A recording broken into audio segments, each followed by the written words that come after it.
Welcome to the Soft Network podcast.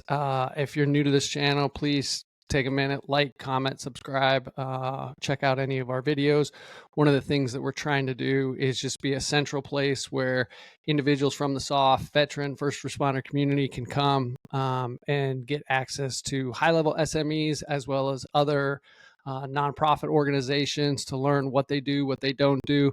And we're going to bring a little bit of that to you today. So today's guest is Teresa Shick. She's the founder of the Pillar Foundation. She was a military spouse of 19 years to her husband, Jerry, who was a retired Navy SEAL that served his country honorably for 24 years. Teresa served alongside her husband as Ombudsman at Naval Special Warfare Development Group. During her time as Ombudsman, Teresa advocated and supported command families, surviving spouses, and upheld the foundation of those who served the home front for 7 years. She has also volunteered and devoted her time and spirit to various military and NSW charities, foundations, and fundraising events. Teresa is a graduate of the Military Spouse Leadership Development Program in 2022 with certificates from the McChrystal Group Academy, Harvard University National Preparedness Leadership Initiative, and Psych Mental Health Ally. Teresa's position as Ombudsman shaped her ability and understanding to help and aid people in times of crisis and uncertainty. She quickly realized that connection and stable support is key.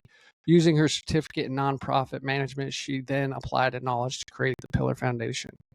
Teresa and Jerry moved home to the great state of Texas in 2017. They currently reside in Tyler, Texas, with their 4 children and have been married for 27 years. They happily continue to serve in faith, duty, and contribution to their country, community, and church. One of the first people I thought of from the spouse's side when we started this podcast, I couldn't wait to bring Teresa to you.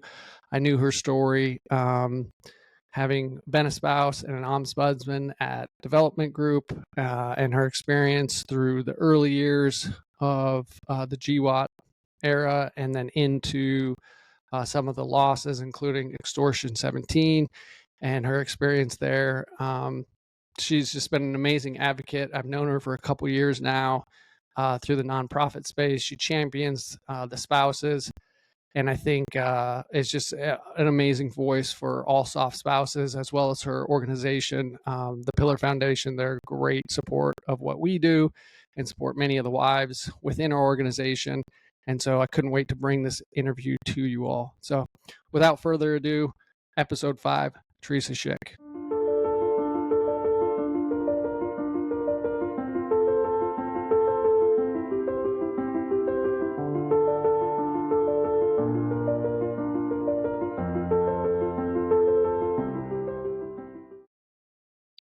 All right, here we go. Teresa, one of the things out of the bio, as I was reading it, I couldn't help but think of, can you help explain to maybe me and everyone what is so great about Texas? It seems like everybody that comes from Texas, it's like the greatest thing. And I always want to ask them, like, there's other states, right? Like they're pretty great too, but It's funny. Being from Texas, like I got to know. I have a t-shirt that says extroverted and wants to discuss Texas. And then my husband has a matching one that says introverted but willing to discuss Texas. And I make him wear it like we match. So he hates it. Of course. He hates it. No, it's the people, really. The neighborhoods, it's very small town feel. Even if you're like in Dallas or Houston, you can find your little area. The community, the people, it's a great state for veterans, really good veteran benefits. And really, it's just that small town feel that you just have everywhere. And you're so proud to be a Texan. Like everyone knows a Texas flag, everyone knows the Dallas Cowboys, or it's just like, even when we moved back here, my son said, this place really represents. I was like, yeah, you don't know the Virginia flag, do you? Nothing against Virginia, but yeah, this is just home. And it's easygoing and slow. Unless you go to Austin, then you can be like California, Texas. So you have that option. Yeah. No, I've got limited experience with Texas. A lot of Texans, because you guys travel. We tell you. Yeah. And there's that too. So yeah. So both born and raised? Yeah. I'm from Tyler, Texas, which is east of Dallas. And my husband, Jerry, is from Pasadena, Texas, which is part of Houston. And if you know, it's called Stinkadena. Because there's a lot of factories and stuff down there. But it's Ah, used to be an hour away from Houston. And also, if you know, there's a saying, welcome to Houston. There's an hour until you get to Houston. So, I mean, it can be like you're in the Woodlands all the way down to Pasadena, and that could be like 2 hours. It's one of huge. those metros that just keeps going. Yeah, keeps going. So, yeah. So we're both born and raised and knew we'd always come back here. That's awesome. And we did. So where'd you guys meet? We met in Kenosha, Wisconsin. I was hesitant to even, but I was in high school. And he had just Red come flag. out. I know. We're fine now. It's statute of limitations is way over. He was just in A school. So he had just graduated boot camp in Waukegan, Illinois. And my family had moved us up to Kenosha, Wisconsin. My dad's job got bought out. And so I had to leave my junior year of high school from small town Texas to Wisconsin. I didn't know how to spell Wisconsin. I didn't know where Wisconsin was. I had, we showed up in flip-flops on Halloween and we had to go buy coats. It was just such culture shock. But I met him a year later, beginning of my senior year, and at the lake, just like kids do, just driving around. And I was like, oh, tall, dark, and handsome. Like, who's this guy? And then we didn't get along. Like, instantly, it was just this, bah. And then he said, y'all. So then I thought he was making fun of me. And I was like, oh, so now you're making fun of me. And he said, no, I'm from Texas. And then we were both like, googly eyes, I'm from Texas too. So we just instantly, because it's a Texan thing, it's funny that was your first question, hit it off that way and just started dating my whole senior year.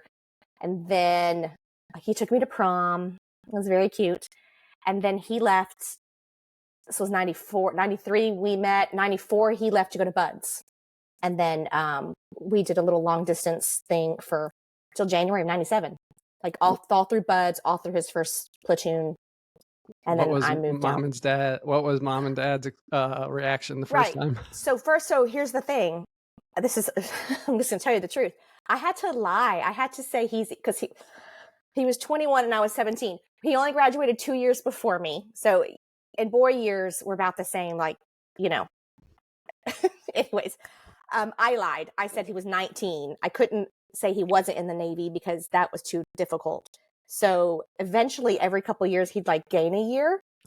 And then my parents go, I thought he was turning 20. I'm like, no, 21, whatever. Old. Yeah. I forgot your original question, but I asked my parents that, why on earth did you let me move to San Diego alone to be with a full on man? And we were engaged at that point. And my dad said, you were going to go anyways. And so I thought you go with my support. And he was right. Mm-hmm. As I have a 20-year-old who wants to move out. I'm like, no. But yeah, it worked out. Did you have any idea what he was about to embark on? No. I think the movie was out, right? Navy SEALs. Didn't that come out in the late 80s? I probably watched it without watching it. But no, he'd had to tell me and I was like, cool. Funny thing is when I moved to Wisconsin, my girlfriend said, don't date anyone from the Navy. And I thought, well, why is anyone in the Navy in Wisconsin? There's the lake, Right. So and the first thing I did is fall in love with a Navy guy. And the last thing I did, actually, I met my best friend of the world in Kenosha too. But no, I had no clue what he was doing and what A school was. And then he did this holding pattern where he just had to work at the pool at Great Lakes until he was able to go to San Diego and go to Buds, which was in May of 94. So he was class of 196 and then rolled to class 197. And that's who he graduated with. So at what point did you realize along your guys' journey kind of what he was in for or what he had signed up for? Honestly, not until after 9/11. I mean, it was just ho-hum deployments. They were 6 months, but he deployed to Guam. And then from Guam, they would go Southeast Asia and Australia and do those tours for 6 months. And I was like, oh, I'm not okay. We're young. We both worked. We lived downtown. Everyone's husbands were gone. It was fun when the girls would get together, but there was no he might die deployment or even get injured. We did have to write letters, which is funny. I was setting up my desk for this call and I found some old letters of his on my desk. But we had to handwrite letters. There was no cell phones. This would have been 97 that I moved out there. So I had no idea. It wasn't cool. It's not cool. It just wasn't out loud yet then, the Navy SEAL stuff. Yeah. And then we moved to Virginia Beach in 01. He went to Green Team in 01. And he was in Green Team, which is the training to go to Development Group during 9/11. And then I'm pretty sure in February of 02, he started to deploy war zone deployments. And that's when it got real. I mean, it was, the beepers, we had beepers. He had a beeper, a pager that'd go off and he'd literally leave. And you're like, wow, it's like the movie from 1989. So that's when it got a little the women started to come together a bit more. We didn't actually really come together until we had our first casualty, which would have been Fifi in 03, 02. Forgive me if I can't remember the date. 02, I think we had our first 2 casualties back to back, and then it was scary because people were getting injured, and we thought, whoa. I mean, we knew it was war, but nobody had died yet, Yeah. And then it just, till now. I'm sure it's still happening, but I mean, we retired in 17, and it was slowing down a bit then. But man, it was back to back to back to back. What was that first moment like with maybe those first 2 losses in realizing, how maybe serious it was? I was at work. I was in Richmond, actually, from doing something from Virginia Beach. And my boss called me and said, I don't know how she figured it out, but there's been an accident. You should come home. And then again, there's one person with a cell phone at this point that without using all your data, and we finally figured out that one guy had died. One guy had lost a leg. And then one guy got shot. It was just, and I had to drive home 2 hours not knowing who the guy was, which was the beginning of, that's how that always rolls. The news comes out and you look at the door and wait for it to be you. And thankfully it never was, but it was scary. And then the second guy died 3 weeks later.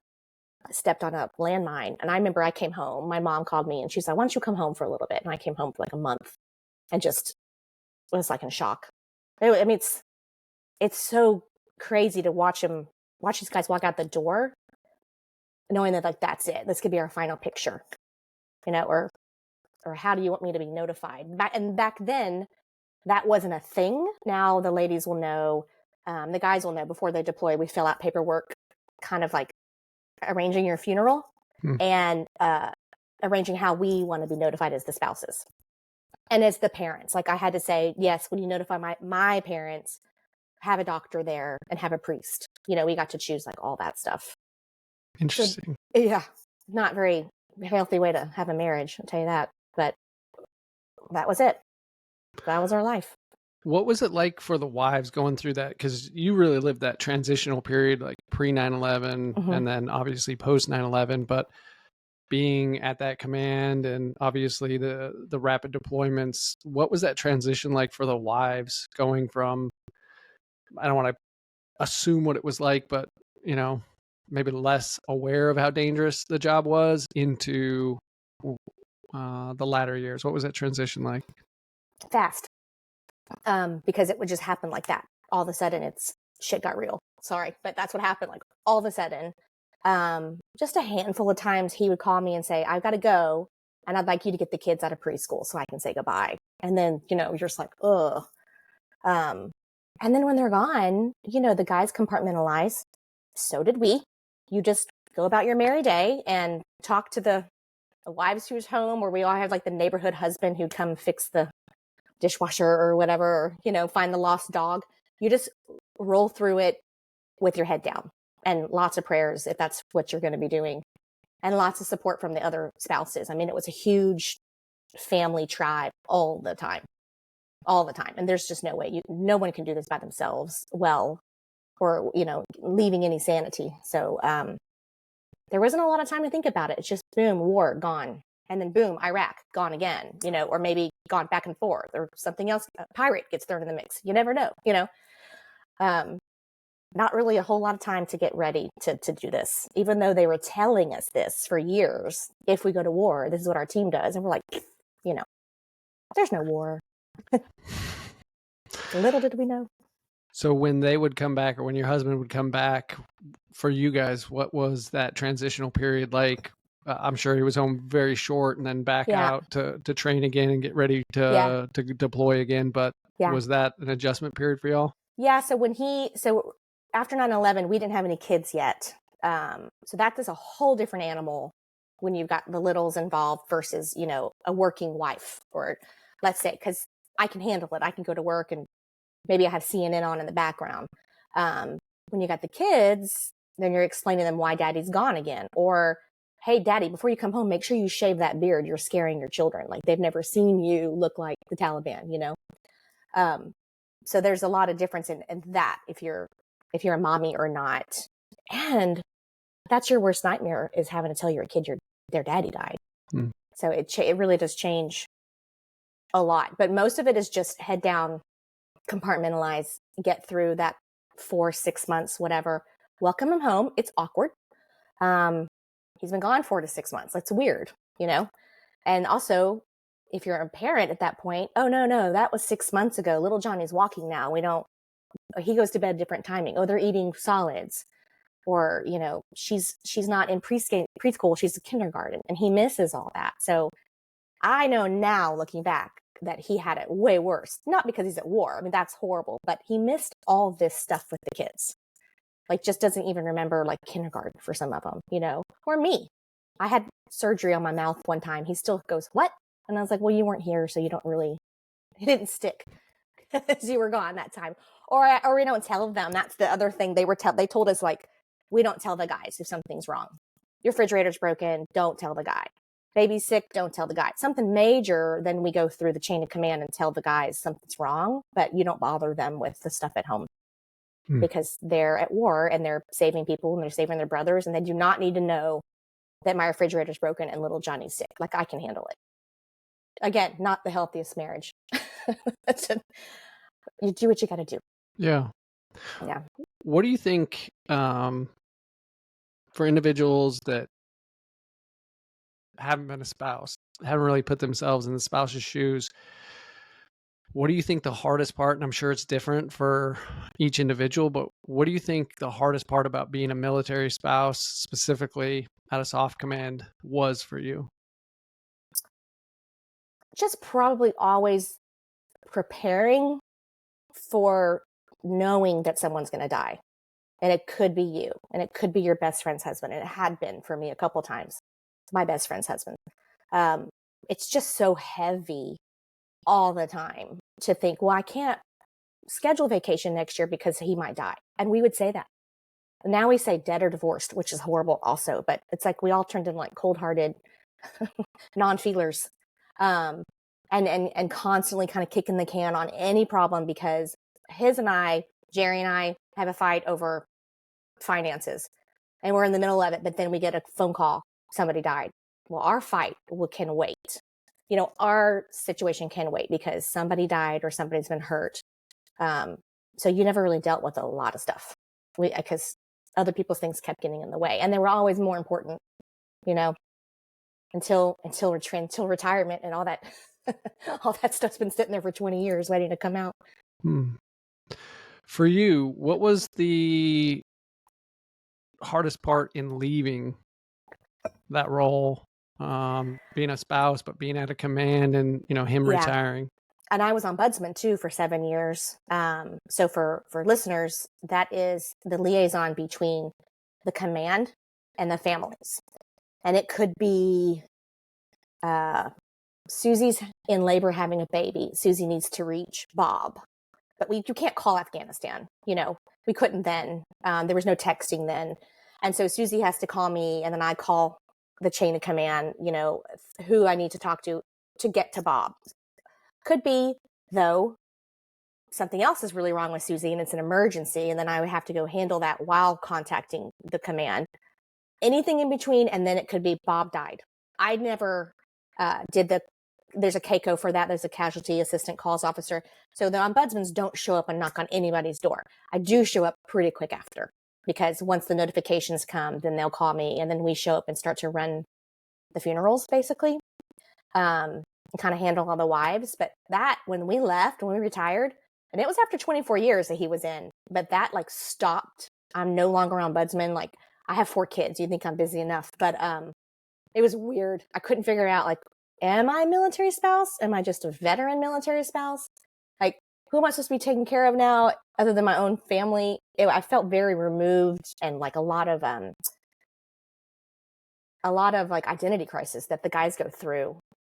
That happened to me, which was, I did not anticipate. I thought I would just be like, this is great. But then like my neighborhood civilian ladies don't get it, and they ask me questions that I don't have answers to. Either I can't answer it, or I don't, when they go, how'd you do it?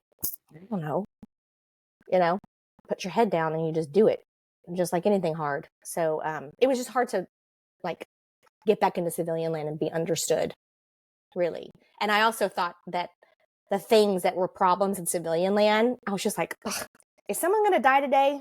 No, then we're not going to worry about that. Like, there's more problems than your husband is going to travel for 5 days, and that's like a spouse answer across the board. You'll find if you talk to other spouses, like the civilian land is weird for us. Yeah. I imagine for you, there's a level of disconnect as you're entering in that civilian world or reconnecting with other civilian wives when their concerns are he's traveling for 3 days on business. It makes them unapproachable to a certain degree, but also potentially you, because it's just like, that's a non-issue. Like, I don't have time for that. And I go, well, good for you. What are you going to do? Like, have fun. Just like, I don't see it that way, but yeah. And you're right. It's hard. And I had to like say their reality, their perception is their reality. It's hard for them. Don't poo-poo on them, and that took me a couple of years to really just be a little bit more open on that with those civilian ladies. So what do you think changed there? Just time or what? No, both time, and somebody told me, like, you need to honor what's wrong with these women. Like, it's their reality, and they're not going to, like you said, like, I'm not going to be approachable if I'm just this hardcore team wife who has, a cold heart on other people's situations. So, and a lot of it was like me going, well, let me just if they want prayer, let me go ahead and do the prayer for them. I'll open that up.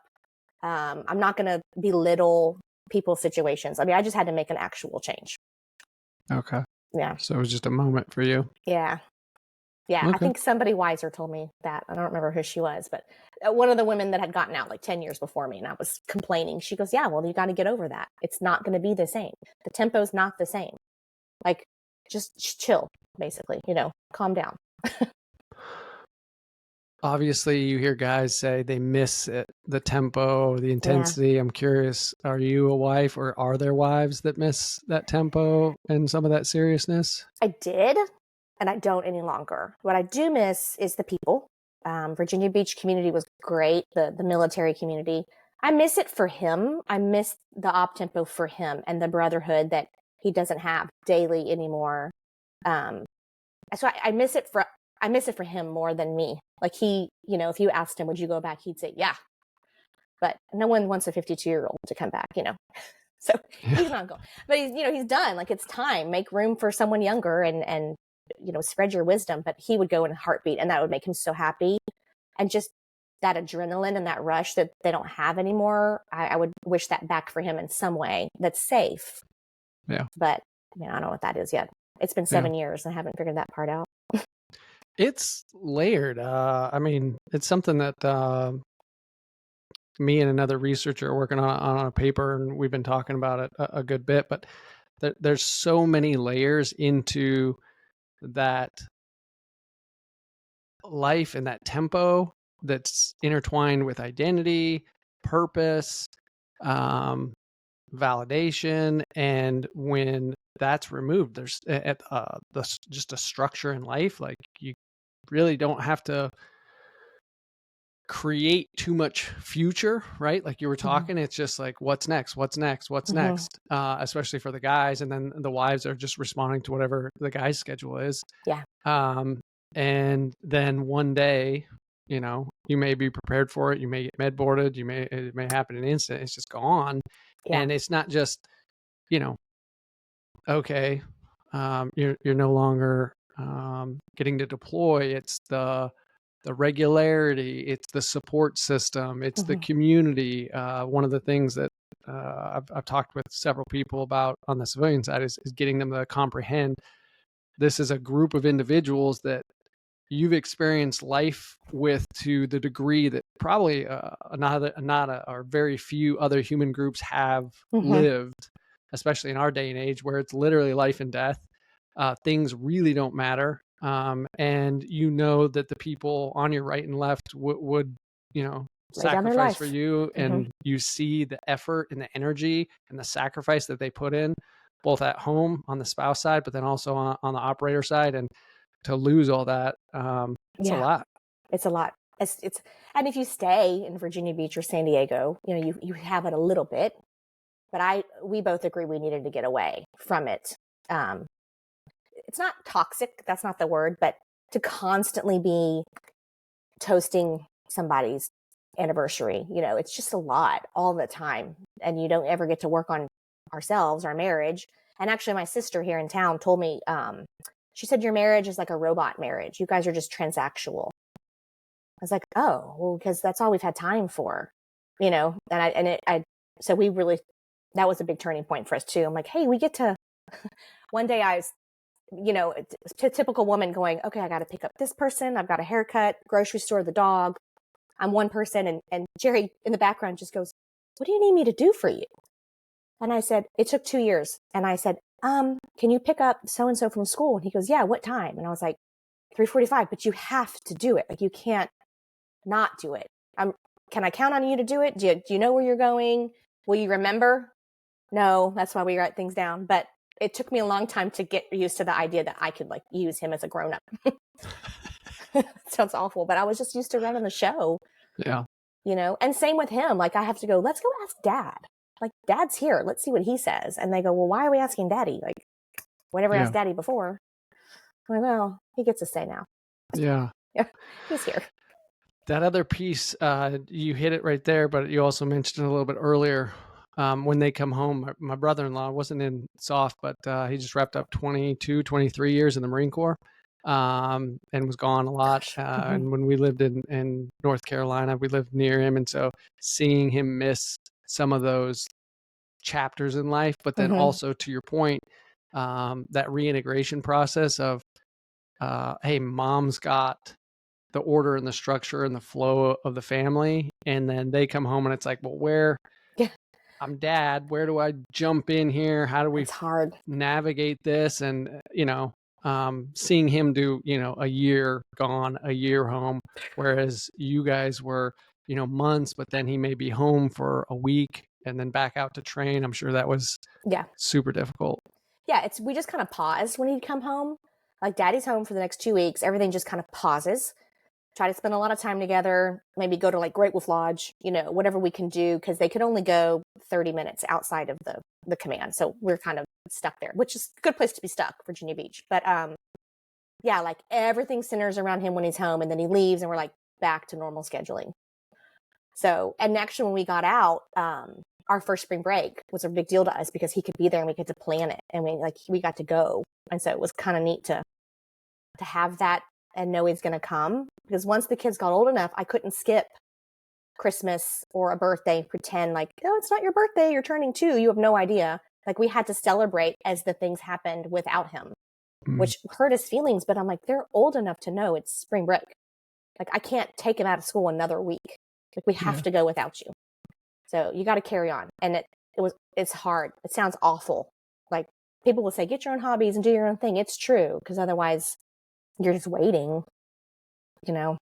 for the other shoe to drop kind of constantly. Yeah. What was maybe one of the highlights or the highlight for you during that stretch? A highlight? I can't even think of like one highlight. I mean, honestly, it's all such a blur now, those years. Like, I still can't believe we actually did all that, and that he was doing what he was doing, and we made it, and we're married still. highlights were just him coming home, really, like getting the house clean. The kids made the sign. We did the whole school thing once, like where he walked into the classrooms and surprised the kids.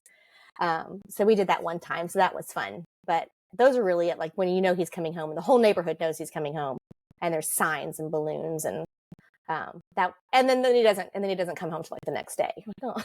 But those were good. Those were good when daddy's coming home. That's always fun. And I'd have to sneak him home first, have him go shave, and then go back outside and pretend like he's coming in, because he would literally have like a beard to here, and the kids would, not want to go to the man they haven't seen in 6 months. Right. Yeah. What about on the other end of the spectrum? Obviously, a lot of lows to pick from.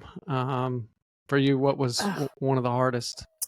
So his best friend, our couple best friends, Tom and Courtney Retzer, and Tom got killed early on in the war in June of 2003, and we were like the foursome. They had 2 kids already, but we're the Thanksgivings together, and we traveled together. And Courtney and I actually went to high school together in Kenosha and met the boys at the same time. Her husband and Jerry were friends in A school. So he was killed. Jerry was out of town. There wasn't a lot of good notification stuff going on yet because it's so early. The Navy SEAL Foundation had just started like that year. So all that support they give, which is amazing, wasn't there yet. And that was an eye opener. Like we saw 2 other guys get killed, and then now it's like it touched, it's us. And that was the worst. Still is the worst. Extortion's knocking on the door is a close second, just because of how many there were. But Courtney is still my best friend. She's remarried. Her son graduated from the Naval Academy. Her other son is getting married, and she's living in Saipan, of all places, like doing really well. And she's a doctor herself now. So, she's thriving. It's been 23 years. So. You mentioned extortion. For you, at that time, were you an ombudsman? Mm-hmm. I'm curious if you can share, what was that like? We've heard, some of the experiences from some of the guys that have been willing to share, but I'm curious from the wives' perspective, what that experience was like. So you have to know that when there's a casualty, and when I'm saying casualty, I mean death. When the Navy says casualty, they mean death or injury. The women, if there's an injury, they do their best to have the husband call you to tell you, hey, honey, I've been hurt. Because, you don't believe them when they say he's been injured, and you're like, no, he's not, So there's those things that happen. And then when there's a casualty, they do the notification, the primary and the secondary. But with extortion, it's in Afghanistan, so it was there earlier. Is that right? I can't remember. I was 34 weeks pregnant with my 4th kid, and Jerry was ops chief. So he was home, and it wasn't his squadron, but ops chief doesn't deploy. So, when a casualty happens, the squadron or the platoon doesn't get to come home. So like my husband's been killed, all his buddies still stay wherever they are, and all the women come and kind of handle me, in our family. So not having your support there too was really tough. But Jerry happened to be home. But we started getting phone calls in the middle of the night. I got him we had an ombudsman's cell phone, and he had a cell phone for work, and our phones are just blowing up because someone in Germany had been calling us because they got wind first. And then they said it was all Gold Squadron, and then you're just like, wait, who's in Gold Squadron? And then you start to figure out who the people are.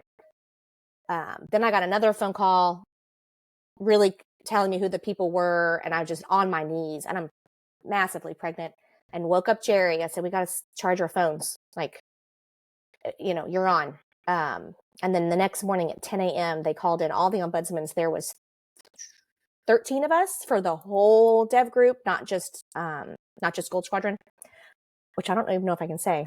Well, anyways, and they called us all in, and she said, we can't tell you the names yet. There's a piece of paper with all the names on it. There's 13 families. I'm sorry, there's 31 was a dog. 30 families that need ombudsman. Tomorrow you get the names. And then when you get the names, figure out who you know or who lives near you. And you each need to take like 2 or 3 cases. When you heard when you heard that number 13, What was your thought? 30. Or sorry, 30, yeah.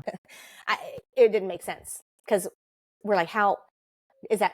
Everyone's questions are like, is it safe to have all these guys on the same chopper? Like, what were they doing? Were they targeted? And then you walked into the multi-purpose room at the command and it looked like NASA. And every desk had a number. It was family 1, family 2, family 3, so on and so forth. Everybody had a Keiko, and you got to think Keikos were few and far between because it's kind of a hard job, and there wasn't enough to go around. So they're pulling people to be Keikos. They're trying to do primary, and the news has got it now. So the news has got it everywhere, and we still don't know who. We know who it is because you know who was on that squadron. But the family support coordinator actually left the room with the piece of paper on the desk with everyone's names, like kind of on purpose, and we flipped it over and we were able to identify which families we were going to be the ombudsman for. So I had 3 families that lived in my neighborhood-ish, and it was like, and I was so pregnant and so upset, obviously, but just hugely pregnant and uncomfortable, and it's August. And I remember, and there's 7 of those ladies that were pregnant, of the surviving spouses that were pregnant too. So it was insane. And the news showed up everywhere.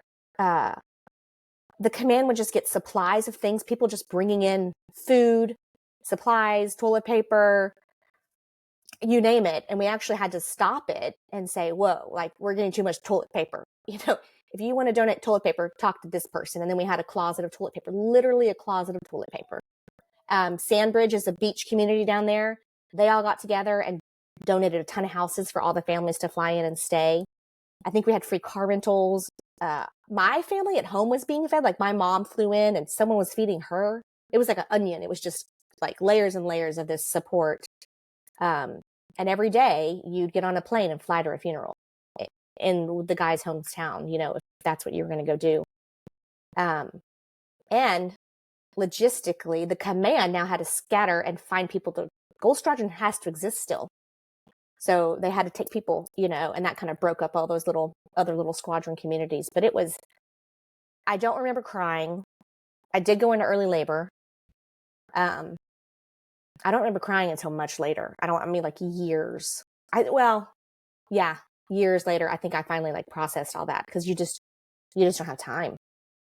You're super important to these families and helping them navigate their loved one's funeral. And if I ask the ladies now, they won't even remember. They're like, "Oh, you were my ombudsman?" Like, they don't even remember. Because everyone's in such shock. Yeah. But I had my husband home, thank God. He wasn't deployed, because we both just scattered and worked. I don't know how long that took. Actually, I couldn't go to the main funeral in Arlington because I was in labor. I didn't want to be that girl. But that was wild. And there was a lot of ombudsman's training that came from the way that was handled, because our first mass casualty was Red Wing in 2008, I believe. And then extortion was such a large amount and a way to handle it. And I think all the guys from then had to learn to be a Keiko in case there was another mass casualty. Everyone's paperwork was a little bit more updated. The command learned a ton from that, unfortunately. But it was, that's the hardest thing I've ever, unless until my husband dies, that'll be the hardest thing I've ever done. And it was just, it was awful. For the wives that went through that, not the wives that lost their husband, but the ones that were still at the command, how did that change you guys as a group? The people, the Gold Squadron, one guy came home because his wife was getting ready to have a baby. He came home days before the crash. So then they both have this weird survivor's guilt. So that's what really kicked in. Why wasn't it me? I don't have kids. Why does the guy with 4 kids? And why? A lot of whys. The group got quiet and really tight-knit. Inward with each other, the women, very inward, especially just the Dam Neck, that's where we're at, Dam Neck, and that just kind of inward and quiet really are the 2 things I can think of. It was just we're here for each other now, and everyone is, anything that was anything wrong before is not wrong anymore, and then you're scared to death because the guys have to still go out. Like, it didn't stop. You think like, let's pause for a moment and let all the guys come home and regroup. Nope. Like, someone's got to go replace that whole squadron, like, tomorrow. And so it was weird. It's still talked about. And then we had a bunch of trainings. We went to San Diego and trained some of the ombudsmans out there, like what to do if there's a mass casualty. I had a guy call me. He used to provide gear to the command. And he called me, somehow got my phone number and said, I put you on my credit card. You could use $10,000 wherever you want for the women.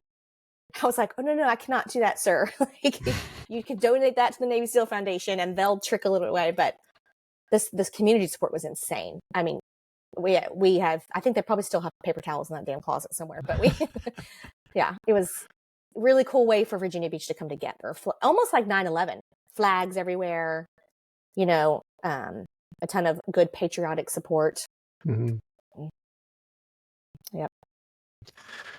I'm going to swing a little bit, backwards a few months. So May 1st, they Neptune Spear from the wives' perspectives. What was that like? Okay, well, we're laying in bed because it was nighttime when the news came on, and my girlfriend Courtney, who had lost her husband in 2003, had texted us and or called us. She goes, "Are you watching the news?" And we turned it, and it was just like, I cried then. I don't cry a lot. And it was a lot of, we went back to the Gold Star women, like, look, they did it, and they did it for you, and for all of 9/11. And it was very emotional. The guys still like observe that day and have like get-togethers and stuff on May 1st because of that reason. And then I'm in Texas now, and I'm like not happy, but I'm like, oh, it's the anniversary of, Bin Laden. And they're like, what? Never mind, people. Like, you missed so much. Yeah. But that was emotional too. I mean, that was like, wow. I cannot believe we did that. Yeah. Yeah. It's very cool. But again, the news came out of the woodwork. They started following the team guys around. Where do the team guys go to the bars? How to spot a team guy. Like, we couldn't wear our Trident necklaces anymore. We had to tell the schools, like, the door locking thing wasn't such a situation then like it is now for schools. We had to make sure people don't come in and interview our kids. I mean, crazy. Because, the news got it before whoever, that whole mess. Yeah. Big picture, because you're the perfect person to answer this. And I'm old enough to remember, even though, being a civilian, pre 9/11 special operations community. I mean, unless you knew somebody directly tied to it. And even then, it just culturally wasn't a thing. And then fast forward to where we are now. I mean, podcasts, TV shows, you books. name it. Yeah. Books. Just references. Yeah. From living through all that, I'm curious, just big picture, what that, thinking back, anything that jumps out, seeing such a difference and a shift in culture. Yeah, it's funny because all the kids' friends' daddies were Navy SEALs. Like, that's who we hung out with. We get here, my youngest is in kindergarten, my oldest is in 8th grade, and then in all between. And the girls would come home from a sleepover and say, oh, Hannah's dad was in the Navy. And he said, oh, and she said, us too. That's why we moved here. My dad was in the Navy. And Hannah's dad goes, what did he do? And she said, oh, he's a Navy SEAL. And the other dad would go, probably not, sweetie. She just says, okay, well, when you take me home, you can come inside and talk to my dad. Like, I don't know what to tell you. It's such a cool thing. And Jerry's like, he was the only SEAL in town in Tyler, Texas until like a year ago. And now there's 5. But it's so weird to be like, your husband was what? Oh, you're the one married to the SEAL. I'm just like, yeah, I'm the one married to the SEAL. It's just such old hat for us. And then it's so cool for everybody else. Yep. And the questions they ask, and it just was our life. It wasn't. Oh, and then my kids thought everyone in the Navy was a SEAL until we moved out. And I was like, no, honey, there's all these other things that, and then even me, I didn't understand the greater SOF because we just lived it within the teams. So now I understand obviously greater SOF, but I didn't even know there were other people, we are so embedded and like just closed off with each other. I think from purpose, to kind of keep us safe. Sure. Yeah. I think it's probably more of that Texas mindset. Like there's only Texas and there's only the teams. Yeah, maybe. Maybe. Yeah, he was the only king in town for, he's like, this town's not big enough. That's what he keeps saying. He was joking. Now we're happy there's a few more families here, but because then I get more friends, you know. Yeah. Instant friends. Like, yay, normal. You're cold-hearted like me, like, you know. Normal. Yeah, normal. You laugh at death. I mean, it's so messed up. But I mean, you were just at Soft Week. Don't you feel it? Like it's a different. It's a whole different feeling, different culture. The colors are different. I mean, literally just sitting in the corridor last week, you look and it's just black, gray, black, gray, black, gray. Same watch. Yeah. Yeah. It's unique. Okay. Yet it's not, though. It's not unique. They all look the same. Yeah.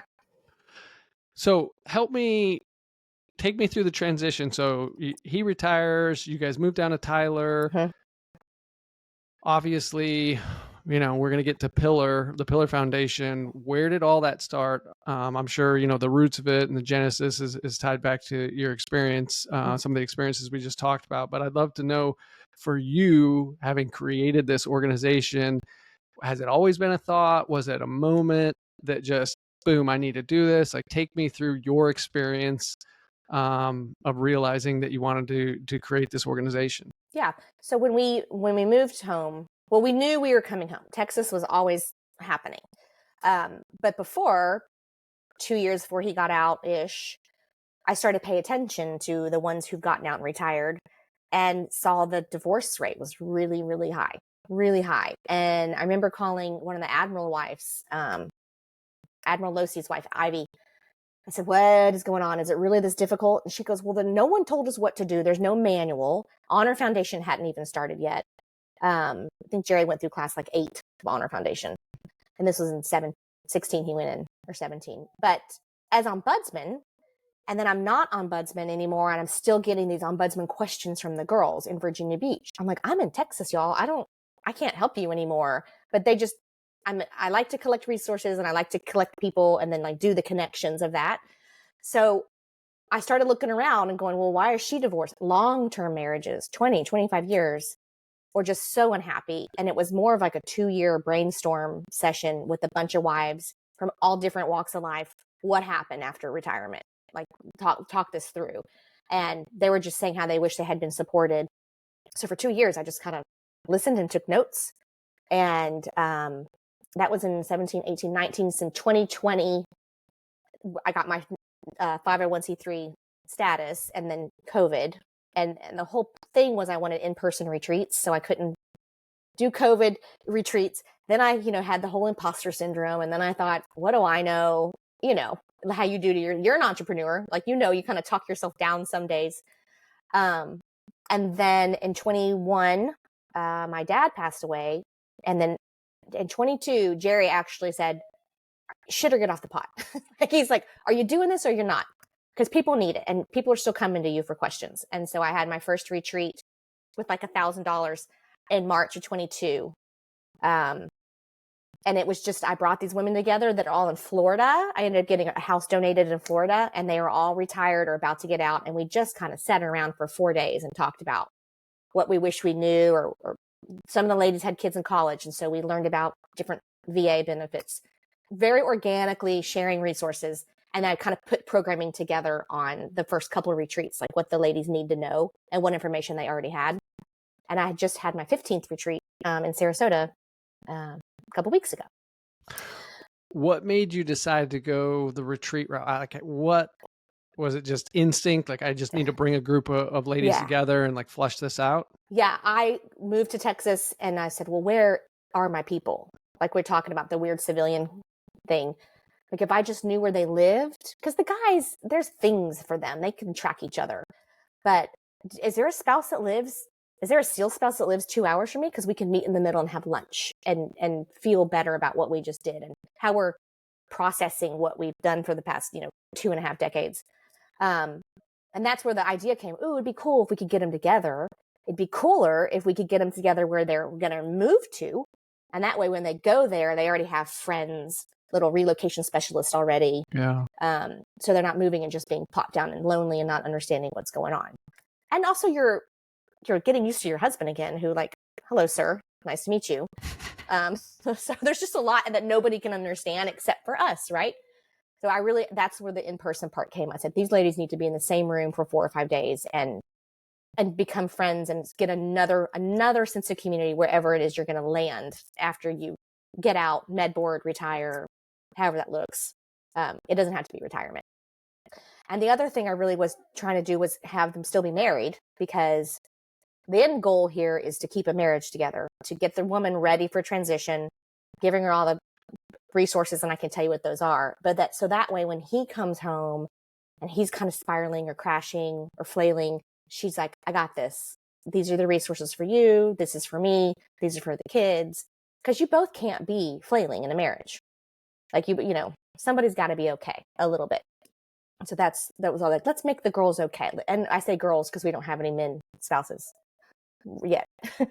But the retreats are like, we'll go over finances for the military spouse. We'll go over all the VA stuff, TRICARE. I'll have a list of all the things the guys can do, Honor Foundation, VHP, all the soft network. You guys are in there. The transition people will come and speak via Zoom. We'll do things like strength finders tests for the ladies. So what's your top 5 strengths and how does that work for you? Because maybe it's time for you to go back to work because you can, but you've been a stay-at-home mom for 20 years. And do you even want to go back to work? What does that look like? Like, what are you good at? Who are you? The guys get all these resources. So we throw all that at them, and also yoga, and we eat well, and, you know, we'll do some holistic self-care. Because even if they can just lay down for 2 hours and have some acupuncture and a sound bath and get something out of that, then they know like, wow, that works for me. And I'm going to give myself the time to do that, because women don't do that. So it's really just slow down and learn over the next 4 to 5 days in a super cool beach house or lake house or mountain home or somewhere relaxing, and there's no children, and we cook and clean for you. Yeah. Yeah. No, the self-awareness piece is so important. I was actually talking to a French Canadian researcher earlier today. And he's more of like a cold, it's formal trainings, like cold exposure. He like lived with Eskimos and whatnot, but we were talking about, in the military in general, but in the soft community, right? There's this culture, and a little bit of an American culture, like just built on avoidance, like, something doesn't feel good, like avoid it, right? Mm-hmm. Shove it off. But when it comes to like sports and performance, we would say that there's a good aspect of that, or there's a rewarding aspect, because if you're in basic training or buds, like this is how you achieve your goal. But in that process, like you were mentioning some of your stories, so much of even the positive stuff gets turned down, Mm-hmm. right? And you're just almost robotic in moving through the chaos of, you know, people dying, having to serve other families, having to serve your own kids. And so that self-awareness piece for the wives and the guys, when they get to a point of, hey, I'm really ready, you know, to start looking under the hood and start addressing things. Mm-hmm.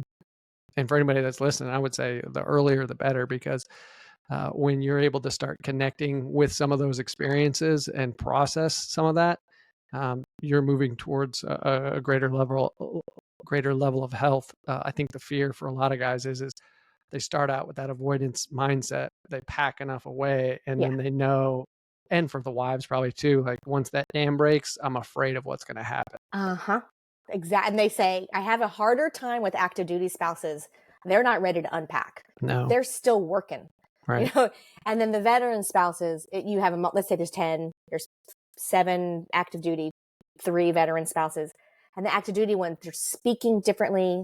They're talking faster. They're heightened. They're on their phone, you know, and the veteran spouses are like, did I show you a picture of my dog?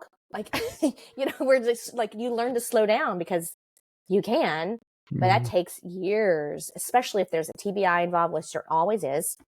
PTSD, the women have the secondary PTSD. Some of the kids, our older kids of war in their 20s, are not doing okay. Yeah. Our suicide rate obviously is rising, but even with the kids and the spouses. So that's so scary. And that's something we throw at them too. Like, let's talk about their mental health, the guy's mental health. Yeah. What's a TBI mean versus PTSD? What's it mean when he wants to nap or he can't sleep? What's it mean when he's short with the kids? And what are the words to say to the kids? Because mine are older. I can just say, Dad has a traumatic brain injury. This is what that means. This is why he can't remember or, gets mad or whatever. But when you got littles and you can't describe that. So we do a co-parenting session too, to talk about how do you even co-parent with someone you barely know. And then you got to take the time to date again. Like, absolutely, just a lot at the end that happens. And that's why, the divorce rate's really, really high. It's just really hard after, and it's easier to walk away for a lot of people. And sometimes, gosh, we're on some Facebook groups and the women talk about what's going on. And it's just so horrible. Some of the things that are happening that they can't help the guys because the guys won't help themselves. And what can you do? So all I can do is help the spouses, like give them some tools. I hate to even say that, tools in the toolbox, but really just give them that stuff to know how to handle all that you've been handling, but now it's been turned completely upside down. Yeah. And if you move away, all the women that have been supporting you are gone. You're just kind of really on your own, not being able to tell anybody why your husband can't remember to pick up the kid from school. You don't want to like talk bad about your husband, but we always say, like, it's just time to say, hey kids, Dad has a brain injury. This is what it means. And even my husband does some speaking time and again, and he'll say, I have a brain injury. I might stutter. I might lose my place. I have to follow along on what I want to say. And he just kind of owns it. Because otherwise, and people are fine. Right. With it. It's like saying I have ADHD. I'm going to lose my conversation for a second. Like, okay, come back around. Yeah. But the retreats that was the point. And then, and after the retreat, they can access all the people that come and speak. The Strength Finders coach, there's a resume writer. We have an entrepreneur coach. She'll do all the branding and marketing if the spouse or the veteran wants to start up their own business, which there are a lot of entrepreneurs in the group. We have different coaches for life coach, job coach. Soft Network is, anytime anyone asks, I say, you go to Soft Network. Y'all are so easy. We don't have to like date our counselor. Therapist. Yeah. They just know what we've gone through. And it's just skipping all that stuff about who we're married to and vice versa. Did you ever experience, I'm curious personally, and you don't have to share, but just while we're on the topic, that idea, and maybe you've got a story of a friend or acquaintance, but what it's like for the spouse or the service member to go out into town and find a clinician that knows nothing about or very little about veterans, let alone the soft community. I'm curious if you can speak to that. Yeah, it's very expensive because it takes how many sessions before they get past the idea that you're married to a Navy SEAL and they want to learn all about that. And then they should. But, you're like, can we talk about me? But talking about me is because of him or us. And that this is what our last decades look like. And you tell these civilians and they're just like, now what? You lost 30 friends in one day? What? And you had to go work the funeral? It's just so not normal. And so I think it takes way too long for civilian therapists to even get it, to even dig through. Like my favorite girl you have is Dr. Jamie Howard out of Texas. Love her. She speaks at most of my retreats. She just cuts through the bullshit. She knows who these guys are. She knows who we are. It's super important too, because I put the guys in a box, but I don't know how many soft spouses at this point, but I feel like we're all a lot type A, high achieving, quick kind of ladies. So we're the same also, we're probably just as difficult as a spouse. But it's so important to skip all that. And they just we know what the op tempo was like, or they were married to a soft guy. That's always an added bonus too. And then I love your pipeline program when you're giving them the mentorship of a soft spouse to a soft spouse, that wants to be in that field. Yeah. Yeah. It's so important. It's just the easy button. Yeah. Yeah. No, you're right. Actually, a huge portion of why Soft Network even exists is the wives. So I don't know if I've ever told you this, but Yeah, most of my education is actually, if obviously we got some phenomenal clinicians, but if I'm gonna stake my claim of like I'm an expert in X, it would be couples, because of my education and just what I started out working with, and it was the wife. The wife would find, oh, it's a male. Maybe my husband will connect. We'll make sure he's not sunshine and rainbows, and then meeting her, she'd drag him in, and I might get him for a session, maybe two. But then to your point, I've done a few academic conferences talking about military and specifically soft couples, and I'm stress, like, if you're not ready for two alphas, and like, get ready, because you can't let them get spun up in session, because it will overtake the session so quickly, because they're just both used to being in charge and leading, and they've had to in those different ways. And then when conflict arises, obviously there's a unique dynamic there, when you get both of those in the room, and they're both their nervous system's activated, like, it's pretty intense at times. We don't have a lot of time here. Let's get this done. Let's go. Like, so hurry up and fix this problem, because there's more that are coming. That's true. It is. We are alpha to alpha. That's a good point. That's a good way to describe us. No, and honestly, it's something that I prefer. I think that's part of the reason I gravitated towards this community, is because I knew you guys didn't have time for some of the smaller stuff. You didn't necessarily want your hand held. Right. It was, hey, what tools? Hey, diagnose or assess what are we missing, right? In our communication. It's usually, whatever the problems are, generally facilitated or exacerbated through the communication dynamic. And if the communication get cleared up, generally you have two really educated, smart people in the room when you're sitting across from a soft couple. Like, clearing that up generally helps a lot. Getting them to calm down in the moment, sometimes that's another feat. No, we're always heightened, like fight or flight, always. I mean, that's the whole thing, the cortisol, and I don't even know how to get into that one, but that's when we're at the retreats and we're like, for 3 hours, you're not going to do anything. Your phone's going to be turned off. You're going to have acupuncture. You're going to have a sound bath. You're going to do a little yoga nidra. You're going to fall asleep, and then we're going to feed you. And they come out of it and they're like, I've never done that for myself ever. One lady back in Sarasota, she runs hot. She got a lot going on, and a lot going on in the marriage, and she just is always on. And she turned off for 3 hours, and it hurt her physically. She goes, I don't feel good. You guys feel good. You look amazing. I don't know what I'm doing.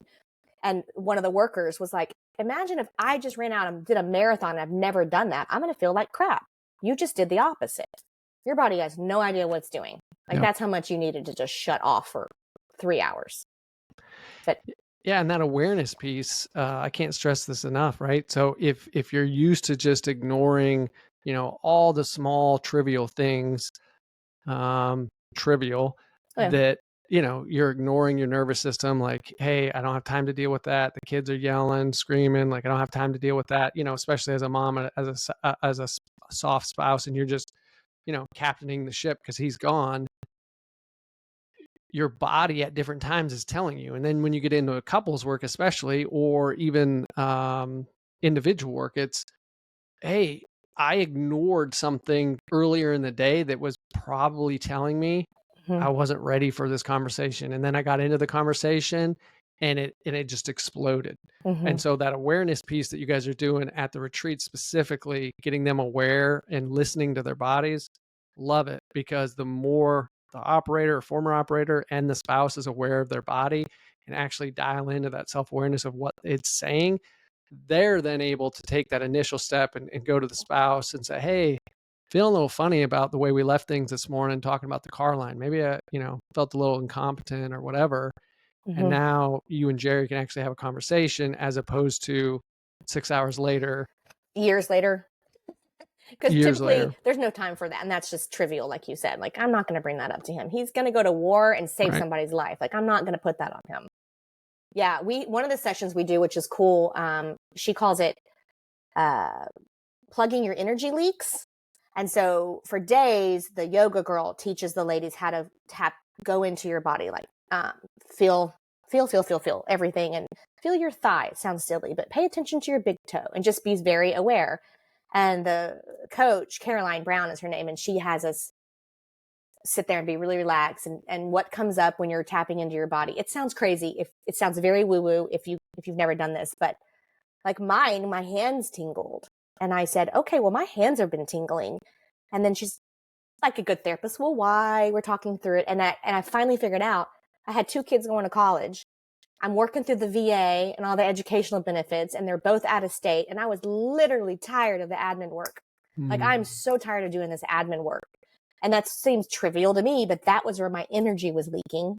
And one girl goes, well, my right eye started to twitch. And I realized that this, and, like having to tap into how you feel at that moment, because you have the time and the space, and it's okay. And you don't have everyone running around. And it's really cool to see everyone just kind of like chill and just get heavy. And then there's a lot of crying, of course. But then these ladies come out of this retreat, like with 7 new best friends that live down the road. Some of them lived in Dallas specifically.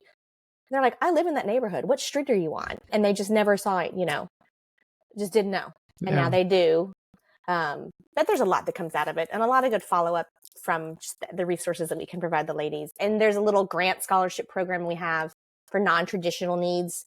Going back to school, but maybe you need a laptop, or maybe it'll pay for your books or your recertification, or for you guys with the soft network pipeline with paying for the mentorships, just non-traditional needs, whatever the spouse needs professionally, personally.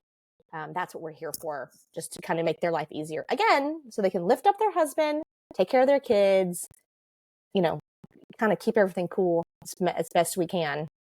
Yeah. You guys do so much. Take me back. So, first retreat, you come out. What do you learn from that first retreat? What were like maybe 1 or 2 of the biggest ahas? Oh, that we're so underserved. Like the spouses that I use 10, the number 10 for all there's 10 spouses. There's 10 spouses. 9 of them all have the same kind of problems with their soft spouse, with the guys.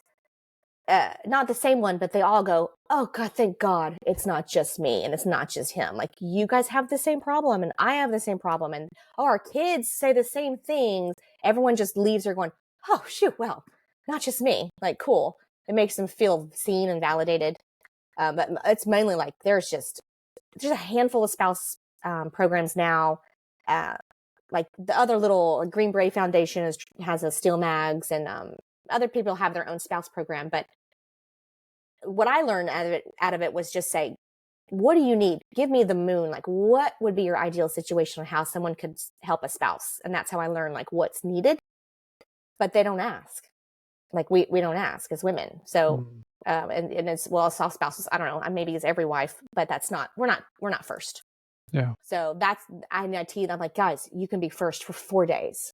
You can be first 4 days and be first for your kids and be first for your husband. And it's like, it's not your time. I hate when people say it's my turn.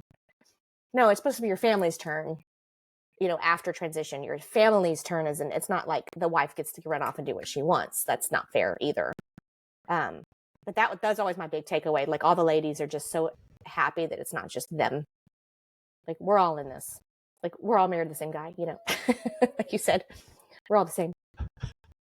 So that first group, if I'm not mistaken, was that just Naval Special Warfare? Yeah. And then, so take me through how you guys transitioned into all of SOF for ladies. Like, my first thing was, I'm just going to do NSW because that's what I know. And then, so the first 4 would have been just NSW, just SEAL wives or SWIC. And sometimes there's like an EOD wife or an Intel wife, and they've been there for like 2 decades. I'm like, okay, come on in. It's the same. You live the same lifestyle, same tempo. And then actually I had an organization called SOC F. I don't know I think you know them. And he was at the unit in Army, and he's like, hey, how about our girls? Our girls are struggling too. And so they made a good donation and said, can you service the Army wives too? And then I was like, well, I guess I'll just do everybody. I started to meet MARSOC and meet Green Berets and just the Rangers and the 5th group and all those people. And then going to soft week and seeing how many actually existed. So now I'll blend the retreats. So if you live in Tennessee, or you're going to live in Tennessee and you're a soft spouse and you can go those dates, I don't care what branch you're from. And neither did the women, as it turns out. Like, we don't care if you're Army or Marine or Air Force, or it doesn't matter. The guys need the same, we all need the same help towards the end or during that transition time. So it just trickled as I got the funding, I kind of opened it up for whoever, soft spouse. Yeah. Yeah. Oh, I love that. Something that I've talked about with several individuals, but specifically because I was some of the first people that found me were from the marsoc community, because I was close to that command.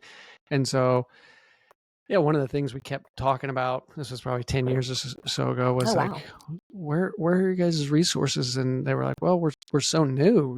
Navy SEALs have been around for a long time, Green Beret for a long time. And so they've got these organizations. And so I love that you've expanded and you're including all of them, because, yeah, you're right. They're all soft spouses and they all kind of lived a similar lifestyle. And this type of support is desperately needed, because at the end of the day, everything you shared and experienced, some of these women right now are going through this and they need these resources and need to learn about some of these resources. And just the camaraderie too. But to be clear, I have one marsoc spouse, just one so far. Well, we're going to get you more. That's all. Yeah, I mean, working on it. And she kind of fell into my lap. It was, our kids had a scholarship to go to a boarding school last summer, and our kids really liked each other. And then when I was in Pinehurst to do a retreat, I said, hey, our kids like each other. Let's go have lunch. And she's like, I'm moving to Utah next year. And I said, you're kidding me. I'm having a Utah retreat in 2 weeks. Can you go? And then I was able to get her on that retreat. So it was kind of kismet. It was neat. Yeah. It was neat. But I have all the soft spouses needed. I mean, and when I say transition space, it's like 2 years before to however many years after, because you can get out and then, let's say, just go back to your command and be a civilian. And then 5 years, he goes, oh, let's actually move back home to Ohio. Then your transition starts then. Right. Especially when you haven't left that town, or he hasn't literally left the command. He just grew a beard and went back to work. Yeah. So I don't put a timeline on the other half, but I do have a 2-year timeline, because a lot can change in 2 years. Like suddenly he reenlists, or makes an admiral and doesn't get out or whatever. Sure. Yeah. So 2 years. Yeah. What's the, are you the main POC, point of contact, for the ladies and or the guys that are interested? Like, hey, I want to get my wife to one of these retreats. Like, take us through the process. If somebody's out there listening, watching this, like, how do they get plugged in? Easy. Go to the website, thepillarfoundation.com, which I'm sure you'll probably have posted somewhere after this. Or we're on LinkedIn, all the socials. And then you just hit contact us, fill out the form, and it generates an email, from me. And then it generates a quick intake call, just so I can see like where they're at. And the intake calls with me. I might change that in the future, but I really love the intake calls. I just want to talk to. I've only not been to 2 of my retreats, and I couldn't barely handle it. I had hired some other soft spouses to do it, and I barely could handle not being there. So eventually I'll have to let go a bit, but I do enjoy the intake calls. And if it's a guy, the service member, I'll typically say, I just want to talk to your spouse, and it's sweet of them to do it. But again, I'm here for the spouses. And also, they don't want to go on a retreat. Maybe they're totally 100% fine, but I know, I know you. I've got all these other resources. I know other retreats. I know other organizations that can help, whatever it is that maybe I can't help. So even if it's not, you don't think you need the transition help, which you do, you can still reach out, and I can still kind of put you where you need to go. I mean, we all do that. I don't know how many resources you and I shared when we first spoke, but a lot probably. A lot. Yeah. So super easy.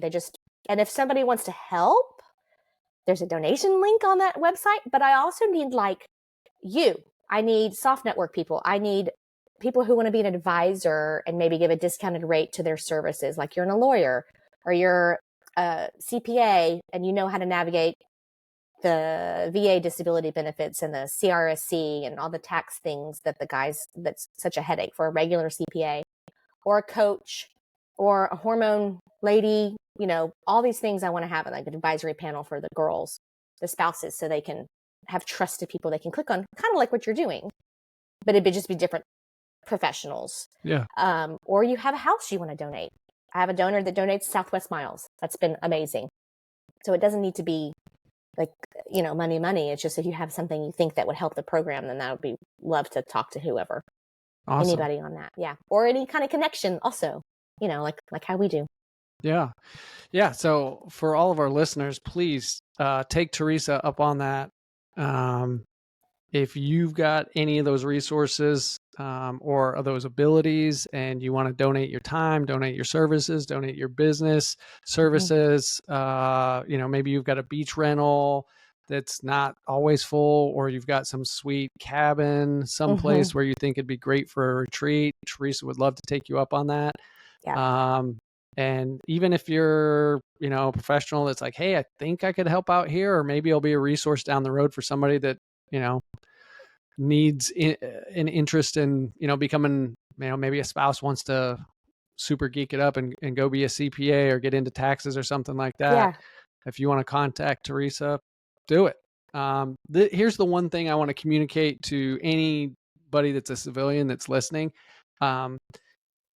I personally know, even though as a clinician, as a therapist, I worked with this community over time, and it seemed intimidating. I mean, obviously, like you're an outsider, and there's a barrier there, right? But I will say, if you come in and you just want to help, and I'll go back to your point with Virginia Beach during some of those difficult times, this community loves when people are showing up and willing to work and participate and just support, and it means the world to them. And I think, going back to Teresa's story and some of her experiences, this helps them connect with civilians and some of the options that are out there. And so please look up Teresa and figure out a way that either you can connect and support the Pillar Foundation, or send it to your network of connections. There's got to be somebody within your circle of friends, within your circle of business men or women that you work with, that there's some way that they can support the wives. And just selfishly, the wives, I'll beat this drum. There's not a ton of organizations out there that serve the wives. No. There's just not. And if on that note, if you see a need in any greater sense, like any soft need, and you haven't seen it filled, that's why it's important for like you and I to connect, like the pipeline thing. There's another nonprofit doing a marriage retreat in Idaho for SEALs and SWCS, and they needed funding for travel. 3 years ago, I did a podcast with a Catholic bishop, and another bishop heard it and donated money to trickle down to give to me to do something for marriage retreats. And then that all fell in my lap in the same day. Again, that was a 2 or 3 year ago podcast, but you never know, like the point is, where that connection could lead. So even if you just don't think it's anything, you're like, I just want to know more about this. I'll take you. I love a virtual cup of coffee. Absolutely. Yeah. The connection, you just don't know what's going to happen with it. So absolutely. Yeah. What's next? I know, as somebody that runs an organization myself, I know you're always, cleaning up these things and looking ahead and then dealing with the present. Yeah. So for you, what's kind of on the horizon? Summer. So we're filming this now in May. So kids, this is their last week in school, kids home from college. So summer is usually kind of a slow go. I can't get a lot of women to come on a retreat, Yeah. Summer's when I try to do my hustling and my connections and maybe go to other people's events that are doing different fundraisers just to kind of stay present, like Soft Week. So summer's pretty slow, but fall picks up again. I'll have 5 more retreats this year. I had just only 2 this year. It was just a weird year, but one was in Hawaii, so boo. But yeah, rough. It was rough. Yeah. Please take me on one of your retreats. Hawaii and then Sarasota. That's where I've been this year. Yeah, so summer's slow. So it's a good connection time. Like that's when I really do my hustling and try to do some fundraising, and the programming slows down unless it's scholarships or things. But it's fall. Fall, I got to hustle again. That's when everything kicks back up and the kids go back in school and ladies have more time to go do their thing. But it's kind of like every year is like repeat. I have the same 6 retreats and then I'll add a new city. So I think this year I'll add Nashville. because that's the big soft population just goes to Tennessee, to Tennessee in general, Tennessee, Texas, all those types of places. Where you said you've got 6 and you're going to add one more, where are all the places that you currently do retreats at? Hawaii, just as top of the year, Hawaii, Virginia Beach, San Diego, Texas, North Carolina for the Army girls. Utah was last year. I'm missing. I've done a couple. So 2 different North Carolina ones and 2 different Texas ones, and then I'll add Tennessee. Oh, and Florida, and then I'm going to do the DC, Virginia Beach, DC-ish area, just to kind of get that whole triangle up there. Okay. So so you could be a one-off, like I'm the only one who lives in Ohio. Okay, well then let's just fly you to the closest retreat to Ohio, at least so you can get in on it. Right. Or you are still active duty, so you do the Virginia Beach one or the San Diego one before you get out, or maybe because a lot of people stay there. But it's cool to get you on the one where you're going to move to. Yeah. Yeah. But sometimes they're not moving anywhere, so we stick to the San Diego, Virginia Beach route, and Pinehurst area. Yeah. North Carolina. So I'm always looking for new places to go because there's always people somewhere that you can help. You're thinking about something. What do you think? Yeah. I mean, I grew up out west, so I'm like, there's got to be a Colorado, Montana, Wyoming. Colorado is supposed to happen in the spring. Okay. Like, so next year, April. It's really, because there's a good group out there. Yeah. There's a lot of guys from the Mountain West that end up in the soft community. I mean, same with Texas, but a lot of guys relocating to Idaho, Montana right now. Yeah, there's a lot of that too. So it just, as it comes, what I need to do, what I'm not good at, and then this too, as an executive director and entrepreneur, it's your baby. I need to do more retreats and hire other people to do them for me and just get over the fact that I'm not the one doing it because I enjoy it so much. Yeah. And then I can just double the efforts. Which again, I'll plug out to anyone listening. If this is kind of something that you're interested in, you've done something similar in the past, reach out to Teresa and she'll vet you and run you through an interview and all of that, because at the end of the day, this organization is only going to grow, and there's opportunity to get involved. Absolutely. Yeah, all different ways. All kinds of ways to get involved. So, as you grow, it's different every year, and new things fall into your lap.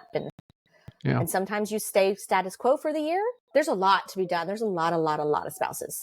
So I welcome anyone who wants to help, or you're a green beret spouse. You want to start something like do it. Start helping the spouses. It can't just be on me and you and the other one organization, like there's so much to be had. Like everyone can do something, even if you think it's just donating a house. Like that's super helpful. Yeah. And again, you said it earlier, but I want to come back to it. Even as civilians, obviously those inside the community kind of know some of the gaps, but as a civilian that worked with this population, it was just exactly what you said. Like I realized there was a gap. I talked to some people within the community, asked them about, hey, would this be a good option? And then started to fill that gap. And there's plenty. This is what blows my mind about this community. As advanced as they are on the government side, and as capable as they are, and I'm not purposely trying to speak down, I was just amazed at how underdeveloped some of the things on the civilian and nonprofit side was. And I'll speak more to the behavioral health therapy things like, the national, and I'm going to butcher it, but like the Firefighters Association that specifically is geared towards therapy and different things where they had standards and policies put into place, and they had organizations that were there. And on the soft nonprofit side, there's still a lot of holes to be filled, I would argue. And there's a lot of room to grow there. So if anybody's really got a heart for it and sees some of those gaps, like call around, ask people, have a cup of coffee with Teresa or myself. And if you got the time or the energy or the money, like step up. Yeah, and it might not be with me or you, but I'll know that this organization would love that. Yes. I mean, it's good for the goose is kind of really what my motto is. So yeah, I'll connect anybody with whatever, really. What organization? So I'm going to talk to Angie and we're going to do steps, get her in here. I'm just curious, other organizations that serve spouses that you think we should, bring in and potentially have an interview on. I'm just, I got you here. I'm going to pick your All brain. I can think of is Steps. Steps is Spouse Transition Enrichment Program. And she does a lot of virtual, holistic things too. And we're very similar in a lot of ways and we're different in a lot of ways, but we're servicing the same ladies. So they can do both, which is great. They can do it in person. They can do her virtual, or if she starts in person, I mean, whatever. Again, what's good for the goose? Like, we all need so much help, but Steps, that's all I can honestly think of. I know Green Beret Foundation has something called Steel Mags, and I think that's when they're active duty. I don't know how much they follow them after. That's